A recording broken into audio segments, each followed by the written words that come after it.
Hello, and welcome to an episode of Todd Talks. When Todd Talks, people listen. A little bit, hopefully. Yes, ladies and gentlemen, it's time today to talk about the premiere of Season 10 of Death Battle, and true to tradition, I lost. Yeah, not out to a great start. But yes, Ant-Man and the Atom was today, and I thought it was a fun premiere, and it definitely felt good to be back in the swing of things, as it were. But yes, I picked the Atom, as did many of you, including a certain future-seeing hedgehog, Silver, looking at you. You know who you are. And it's no use. You're not as good as you think you are, apparently. But many people were picking Ray, too, even in the comments of the video itself, like the actual Death Battle video. So this was always going to be an interesting fight, but I'm not going to lie, researching this was actually rather difficult because the only things I really had to work with were the wikis that I found. There were no respect threads for either character, and thus I clearly missed quite a few things. For example, I didn't know about the Pym particle aura that Hank had around him that would help alter the object's size. I didn't know that Ray could have like mini nuclear blasts that could, defeat or could, blow up people's faces, or about the mass zone and certain other things. But I was very curious about how this is all gonna play out, especially after Ant-Man went first, and I'm like looking at all of his feats and what he's able to do, and I'm like, oh crap, Adam's totally gonna get killed. And then I saw Adams, and I'm like, okay, maybe he does have a chance. Okay, this is good. But yeah, I sadly lost, but it was still fine. It was fine. This is one of those fights that, because of the nature of their powers, you literally can't take it at face value, because this is one of those things where the writers of the comics, among other things, they just do whatever the heck they want. It's kind of like a Superman level of thing, but like with the Atom, where he went into a thing and rearranged the atoms of an exploding bomb so that it wouldn't explode. Like, how does that happen with just shrinking powers? Or of course the Hank growing so large he can go into overspace. There's a lot that goes into all of this, and so if you don't have the right resources, which sadly I did not, it affects the fight. Now I do want to call out one thing I did properly note, and that's how the Ant-Man helmet and the bio belt technically weren't the wing conditions that some people thought they were. A lot of people told me, like, oh, well, Hank can just screw with the bio belt and then he can't shrink anymore. Well, that's not true, because as I noted, and Death Battle noted, the suits that they've made are now comprised of the Pym particles or the White Dwarf star. As a result, the bio belt, as Boomstick said, was more of a utility belt and would just help him ensure he didn't get size changed by someone else, versus just being like the end all be all. Like a Green Lantern, like, you take away the ring, the Lantern can't do anything. It wasn't like that. But obviously there was enough to give Hank a wing condition in a lesser extent by allowing him to change Ray's size, which I thought might have been a helpful thing to Ray. Apparently not.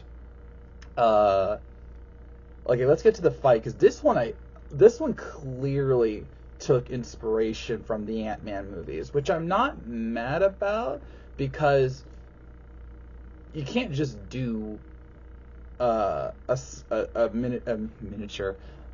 shrinking fight and just have it be like, oh, I'm shrinking and I'm punching you, or I'm shrinking and I'm blasting you, and I'm shrinking and I'm sending ants at you. It has to be more than that.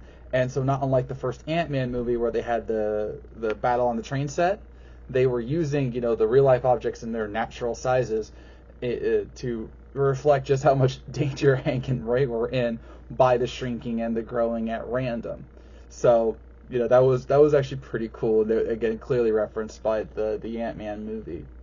And then going into like the microverses and showing how them growing and shrinking to ascend to new depths or shrink into different ones was very unique. It's something obviously we don't get to see with other Death Battles. Uh, I do want to call something, like, right before this video got made, someone commented that I should stop picking DC characters because Death Battle isn't biased anymore towards DC characters. You've got to stop this. Like, we are in season 10 plus years. They've never been biased. They've said this multiple times. They are not biased. Sometimes characters are just stronger. Okay? Wonder Woman is better than Thor. And Marvel has beaten DC plenty of times. In fact, the gap used to be bigger and then it got smaller because of the matchups that they were doing. And there are certain ones that are forever going to be DC's better than Marvel, and other ones are forever Marvel's better than DC. It's nothing to do with bias. It's about the facts. So please stop saying that, okay? Like, for example, after this fight, it's very clear to me why Hank Pym beats Adam, and I wish I had stuck with my gut on this one by saying that it was Adam, but that was Ant-Man instead of Ray. But I thought that with Ray had a superior shrinking factor, and I'm actually surprised they didn't bring up that Ray could travel through the multiverse simply by shrinking. But I guess it doesn't really matter, I suppose, because of overspace and microverse and nanoverse and blah blah blah.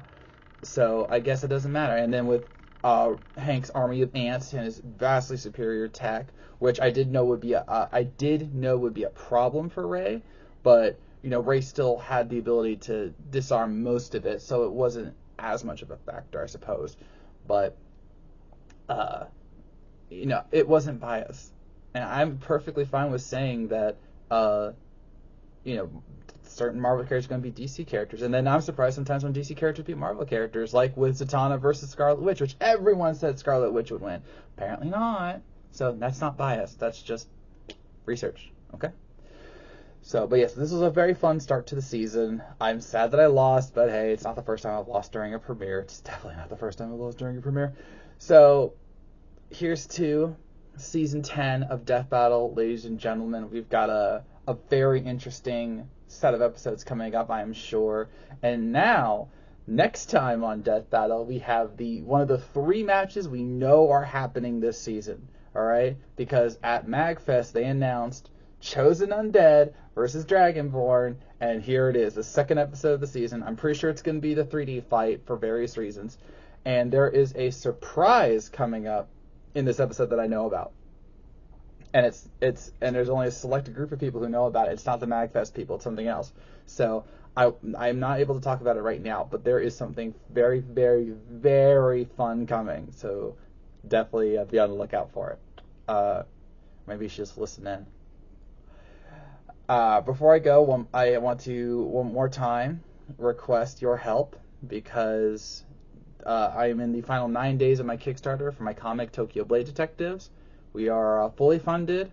We're just trying to get to 100 backers, and so if you like comics and anime and stories, or me, just want to support me, that's nice too. I have a link down below in the pinned comments, and I appreciate your support. Even if you just pledge $1, that helps. And if you say, well, I've never read Tokyo Blade Detectives before, we offer all the issues and multiple rewards, physical and digital. Plus, you can get drawn to the comic. You can get every comic I've basically ever made, and I can even help you make comics if you want. So please check the link down below and support me if you would be so kind. All right? And with that, I am ending this episode of Todd Talk. What did you think of Ant-Man versus the Atom? Were you happy with the result? Was that death as gruesome as I felt it was? It really was. It wasn't anticlimactic. And what do you think about Chosen Undead versus Dragonborn next time? Let me know in the comments below. So, thank you for watching. With me as far, I know you were listening, and I'll see you around.